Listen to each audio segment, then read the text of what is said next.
إن الحمد لله تعالى نحمده ونستعينه ونستغفره ونعوذ بالله العظيم من شرور أنفسنا وسيئات أعمالنا. من يهده الله فلا مضل له ومن يضلل فلا هادي له. أشهد أن لا إله إلا الله وحده لا شريك له، وأشهد أن محمدا عبده ورسوله. أما بعد، فإن أصدق الكلام كلام الله عز وجل، وخير الهدي هدي محمد صلى الله عليه وآله وسلم، وشر الأمور محدثاتها، وكل محدثة بدعة، وكل بدعة ضلالة، وكل ضلالة في النار. عباد الله، الأمة المحمدية هي خير أمة أخرجت للناس، أحبها الله، باركها وقدمها واختارها أمة لنبيه المصطفى صلى الله عليه وآله وسلم. وفت 70 أمة هي خيرها وأكرمها على الله، هي شطر أهل الجنة أو أكثر، وأهلها هم الآخرون الأولون المقضي لهم قبل الخلائق. أول أمة تحاسب، وأول أمة تجوز الصراط، وأول أمة تدخل الجنة، مرفوع عنها الخطأ والنسيان ووسواس الصدور، مرحومة من كل وجه، لا تستأصل بعدو أبدا، ولا تهلك بسنة عامة، ولا يزال خيرها إلى يوم الدين مجددا. بورك لها في الحسنات، حتى إنك لتجد العابد في هذه الأمة يعطى للحسنة الواحدة 2000 حسنة، وما ذلك على الله بعزيز.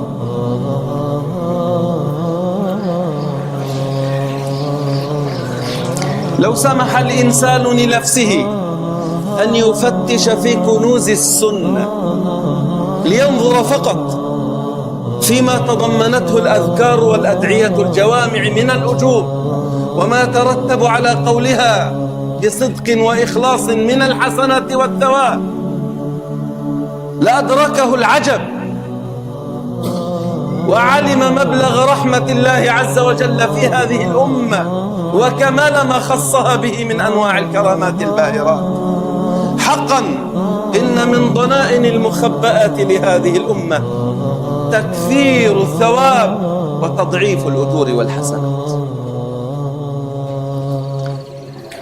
يتلو النبي صلى الله عليه وسلم يوما خواتيم سورة البقرة، ثم يقول للناس: أوتيت هذه الآيات من كنز تحت العرش، أوتيت هذه الآيات من كنز تحت العرش، لم يعطها أحد قبلي ولن يعطاها أحد بعدي. مخبآت لهذه الأمة. وإن من هذه الكنوز المدخرة لأمة محمد صلى الله عليه وسلم شهر رمضان، شهر رمضان المبارك. الصوم يا عباد الله جنة كجنة أحدنا في القتال، حصنه الحصينة من العذاب، يطفي الذنوب والخطايا كما يطفئ الماء النار. متى صام العبد سكت روحه وصفت نفسه وتخلص من العبودية للشهوات، يفرح عند فطره ويفرح عند لقاء ربه. أرأيتم إلى جماعة بينهم رجل يحمل صرة مسك تفوح بالطيب، كل من معه يتمنى ويحب أن يجد ريحها، والله لخلوف فم الصائم أطيب عند ربكم من ريح المسك. عقد الله في جنته بابا كاملا لأهل الصيام، هو باب الريان، من دخله شرب، ومن شرب لا يظمأ بعد ذلك أبدا. كلا والله ما ختم لعبد بصيام يوم لوجه الله إلا دخل الجنة دون عذاب.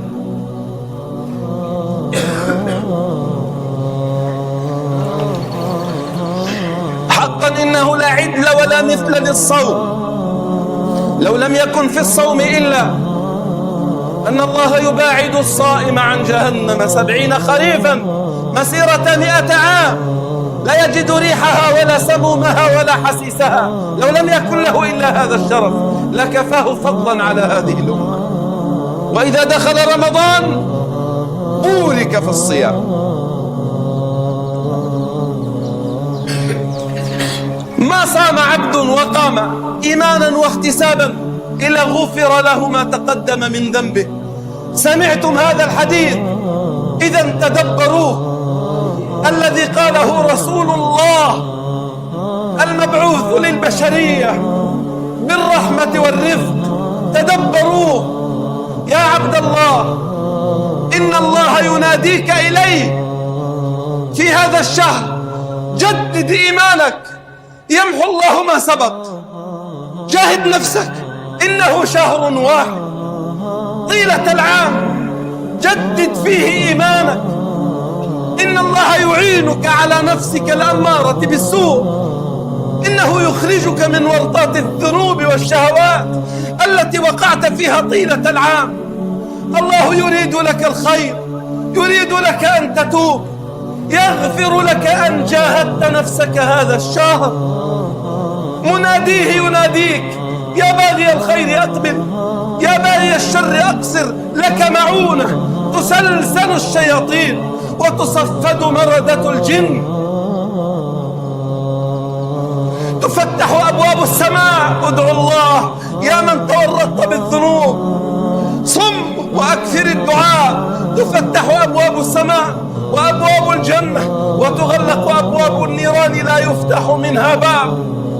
لله عتقاء في كل يوم عند كل فطر، وليس بعارف في الله من لم يكن غاية أمله هذا الشهر أن يكون من العتقاء. ثم إن الله أعطانا في هذا الشهر ليلة تتحسر الأمم السابقة عليها، هي ب1000 شهر لا يحرم خيرها إلا محروم. إذن يا عبد الله، أقبل بصدق، والله يعينك على نفسك وعلى الدنيا والشيطان. كن عبدا شكورا وحقق العبودية والحمد. بالحمد تزيد النعم. السعادة أن يغتنم العبد العمر ليكتنز من جواهر المخبآت في شهر رمضان. وأبعد الناس عن الهدى والتوفيق والرحمة من نودي عليه للرحمة فأعرض وصد. من أعرض مع اللاهين يناديه ربه إليه وهو مشغول في ملذات الدنيا، تضيع أيامه عليه سدى وكأنما خلق في الحياة عبثا. هذا هو أبعد الناس عن الرحمة وأقربهم من سخط الله، ويوشك أن يمقته الله مقتا يكتب عليه به عذابا. أسأل الله العفو والعافية. ألم يذكر ربنا في كتابه أقواما أهلكهم فوصفهم؟ قال: فكفروا تولوا. سبحان الله، الله يناديهم للرحمة فكفروا وتولوا واستغنى الله. من عمل عملا لنفسه ومن أساء فعليها وربكم غني حميد. لما ذكر الله المنافقين ماذا قال؟ وإذا قيل لهم تعالوا، سبحان الله، تعرضوا لنفحات رحمة ربكم، تعالوا يستغفر لكم رسول الله.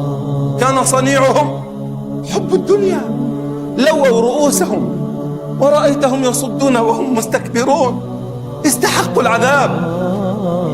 سواء عليك يا رسول الله يا سيد المستغفرين استغفرت لهم أم لم تستغفر لهم، سواء عليهم استغفرت لهم 70 و80 و100 مرة، أن يغفر الله. إيمانكم أن الله لا يغفر للفاسقين المعرضين. لا تكن من المعرضين. تعال، ذكر النبي صلى الله عليه وسلم شهر رمضان في حديث عبادة بن الصامت فقال: الشقي فيه شقي وفي رمضان، الشقي فيه من حرم رحمة الله. ويرقى درج المنبر يوما فيقول: آمين آمين آمين، كما في حديث كعب بن عجرة، ويفسر ذلك للصحابة يقول: جاءني جبريل فقال: يا محمد، من ذكرت عنده ثم لم يصلي عليك فبعدا له وسحقا، من خطئ طريق الجنة بعدا له وسحقا. قل آمين. قال: فقلت آمين. من أدرك أبويه أو أحدهما ثم لم يغفر له فبعدا له وسحقا. قل آمين. فقال: قلت. ثم قال: من أدرك رمضان ثم لم يغفر له فبعدا له وسحقا. قل آمين. قال: فقلت آمين. لهذا كان إبراهيم بن أبي عبدة يقول: من أدرك رمضان ثم لم يغفر له كفر عند موته. كفر عند موته. لا تستغرب، فإنه لا عجب أن يكون في موجبات بعض الذنوب الحيلولة بين العبد والرحمة عند الموت. في الدنيا نودي إلى الله فأعرض وأقبل على الشهوات، حتى إذا كان في سياق الموت في أفقر حالاته إلى الله أعرض الله عنه، جازاه من جنس عمله. قال: ناديتك فأعرضت فأنا أعرض عنك. ويكله الله لنفسه فيصطلمه شيطانه ويختم له بسوء والعياذ بالله. إياك أن تكون من المعرضين مهما كنت من المذنبين. لا تكن من المعرضين. ربك رب رحيم، أقبل والله يقبل عليك. لهذا ذكر الشيخ الإسلام ابن تيمية أن من الذنوب التي توجب ضلال قلب العبد عند الموت البدعة وعقوق الوالدين والإعراض عن مواضع الرحمة كرمضان ومواسم الخير. وقال: منها الحج، ترك الحج. من استطاع أن يحج يا إخواني الله يناديه عبادة عمرية في العمر مرة واحدة. إن كنت تستطيع ولا يحجبك عن ذلك شيء فلم لا تقبل على الله؟ الله يناديك إليه يقول: ستعود كما ولدتك أمك، أقبل علي لأغفر لك. فمن استطاع الحج ولم يفعل تعرض للكفر عند موته وتخبطته الشياطين. لهذا كان عمر بن الخطاب يقول: من ملك الزاد والراحلة واستطاع الحج ولم يفعل فليمت إن شاء يهوديا، وليمت إن شاء نصرانيا، وليمت إن شاء يهود مجوسيا. أقول ما تسمعون وأستغفر الله لي ولكم فاستغفروه. الحمد لله رب العالمين. اللهم صل على نبينا محمد وعلى آله وأصحابه أجمعين. عباد الله، تبث بعض القنوات الفضائية المشبوهة ذات المنشأ والدعم الأمريكي بتوجيهات استشراقية بريطانية يهودية ضمن منظومتها في تقويض الدين، تبث مسلسلا عن الحلاج، الشخصية المنسوبة للتصوف والتي قتلت على الكفر والإلحاد. تريد هذه الفضائيات ومن يدعمها أن تزوق للناس الكفر والإلحاد والانحلال في زمان الضعف والهوان، وتوهم الأجيال أن علماء المسلمين في زمان الحلاج وأمثالهم في زماننا كالوهابية والسلفية والحنابلة. تريد أن توهم المسلمين أن علماء الإسلام في زمان الحلاج وأمثالهم في زماننا تحجرت عقولهم عن فكر التجديد والتنوير. لهذا قتلوا رجلا على الكفر مع أنه كان من المتبصرين حقه التقدم والاحترام، ليوقعوا في قلوب الأجيال الفرقة بينهم وبين علماء الإسلام. لهذا تجد مراكز التخطيط الاستراتيجي الصهيو أمريكية كمؤسسة رند أعظم الداعمين لهذه المسلسلات، ويؤزون المسلمين والأجيال ضمن إمبراطوريات الإعلام على دين هذا الصوفي المخرف. ويلمعونه في زمان يلمعون فيه التصوف ويقدمونه للإسلام على أنه أقرب المناهج والأفكار الإسلامية للقيم الغربية الإنسانية زعموا. يريدون أن يستثيروا من بطون التاريخ ما يستهونه من شخصيات الكفر ويلمعونها للمسلمين. لما؟ لتذوب الفوارق بين الكفر والإيمان، فإن هؤلاء أعظم من دعا إلى وحدة الأديان. يريدون أن يهمشوا الحدود الفاصلة بين الحق والباطل، وأن يصدوا الناس عن عقيدة الولاء والبراء، وأن يطرحوا الدين بمفهوم الغربيين كما يفعل شحرور وميزو وأمثالهم من مدرسة التنويريين. ولا ريب أن الحلاج الذي يلمعونه للأمة اليوم أحد أبرز من دعا لهذا الضلال، وهو القائل: عقد الخلائق في الإله عقائدا. وأنا اعتقدت جميع ما اعتقد، يسوي لعنه الله بين من عبد الواحد الجبار ومن عبد عزيرا والصليب والنار، يجعل من سجد للإله الحق كمن سجد للبشر والحجر والبقر. وفي الوقت الذي يلمعون فيه الحلاج يروجون لمعابد الكفر ونصب الأصنام في بلاد العرب وجزيرتهم، يطرحون وحدة الأديان على إنها الإسلام الوسط المعتدل، وفي نفس الوقت يهمشون ويشوهون سيرة صلاح الدين الأيوبي ونور الدين زنكي ومحمود بن سبكتكين وألب أرسلان ومحمد الفاتح ويوسف بن تشفين وعبد الرحمن الداخل وموسى بن نصير وشيخ الإسلام ابن تيمية وأمثال هؤلاء الكرام العظام الذين حققوا للمسلمين في أزمنتهم النجاح والفلاح بتعظيم التوحيد والدعوة إلى تحكيم الشريعة. احذروا بارك الله فيكم التطبيع مع زندقتهم الجديدة، احذروا وحذروا أبناءكم لا يتسللن إليكم الكفر بثوبه الجديد. إنهم يستثيرون الكفر والوثنية ويعرضونها على المسلمين في زمان الجهل وخيانات الحكومات. الحلاج يا إخواني برئت منه حتى رموز التصوف، وهو للروافض أقرب، وكانت تراسله وتعظمه روافض الكوفة ويدعون التصوف الفارسي من طريقه. وذكر الطوسي أنه شيعي، وصرح ابن النديم أن دين الحلاج الشيعة والرفض الإمامية، دين الشيعة الإمامية. هذا الرجل كان يقول الله له طبيعتان، لاهوتية وناسوتية. روح الإنسان حقيقة اللاهوت وبدنه هو الناسوت. كان يقول أنا الله، إن أبصرتني أبصرته وإن أبصرته أبصرتني، نحن روحان حللنا بدنا. وكان يقول لا فرق بين الكفر والإيمان، ولهذا يصدرون هذا الإنسان يعلم الأجيال في زمانه أن الله يحب الكفر والإلحاد، وأن اليهود إذا غلبوا والصليبيين إذا هيمنوا فهو شيء يحبه الله، لأنه قدره وما قدره أراده، وكل مراد محبوب لله إذن يحب الله ذلك. خلاصة الكلام: لا تنكروا يا مسلمين احتلال اليهود لفلسطين، لا تنكروا أن تكون بيت المقدس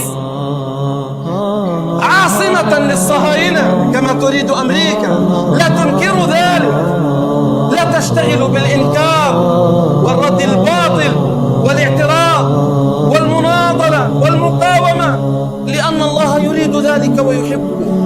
يدعو الناس إلى الخضوع والخنوع والاستسلام، الفاسدة بفكر التصوف. هنيئا لهم إذا ملأت المساجد وعم فيها أئمة الصوفية ودعاتها. بهذا السبيل توجدون الشعوب المستسلمة وتلدون الأجيال التي لا تقاوم الباطل وتخضع له. لقد أدرك الغرب الكافر أن الرفض والتصوف خنجر مسموم فزرعوه في جسد الأمة الإسلامية. يا عباد الله، ليست القضية السلفيون والحنابلة والوهابيون يقابلون المذهبيين، لا. صدق من قال اليهود حميرهم الروافض، دخلوا بهم على الإسلام. الروافض حمير اليهود، والمتصوف اليوم حمير الغرب الكافر. لقد علموا أن هذه الفرق بما تحمله من أفكار هدامة خبيثة هي المصلحة الكبرى للهيمنة اليهودية، فدعموها وأيدوها وعرضوها على الإسلام والمسلمين. وزامن ذلك مسلسل داعش والتكفيريين والتنظيمات الضالة الإرهابية لينقلوا الناس نقلة نوعية إلى هذا الفكر. عباد الله، أنا لا أقول ذلك لتيأسوا معاذ الله، والله إني أستبشر بكل ما يقع، ولا أرى تدمير القوم إلا في تدبيرهم، وربك أغير على دينه وهو ليس بغافل عما يفعله الظالمون.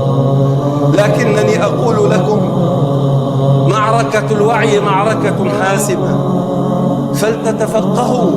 أنتم شعار الإسلام والإثار، حميته وسواده، بكم نصول على هؤلاء. إياكم أن تسمحوا لهذه الأفكار أن تتسلل لبيوتكم. اعرفوا الحلاج لتعرفوا ما الذي يريده الغرب بتسطير هذه الشخصية. ومن العجب المغرب في العجب أن يجادلك المجادل في شخصية الحلاج. هل أجادلك في شخصيته أم في فكره وتراثه الذي ورثه للناس؟ لقد قتل الرجل على الزندقة، قتله أئمة العلم والإسلام في زمان الحق والخير، لكن في زمان الشر والهوى يشيخون الأقزام يقسمون الأشياخ. أسأل الله العظيم رب العرش العظيم أن يحفظ الإسلام وأهله. اللهم من أراد بالإسلام والمسلمين خيرا فوفقه لكل خير، ومن أراد بهم غير ذلك فخذ أخذ عزيز مقتدر. اللهم بارك لنا في هذا الشهر العظيم، اللهم بارك لنا في القرآن الكريم، اللهم وفق ملك البلاد للحكم بالكتاب والسنة، وأقم الصلاة.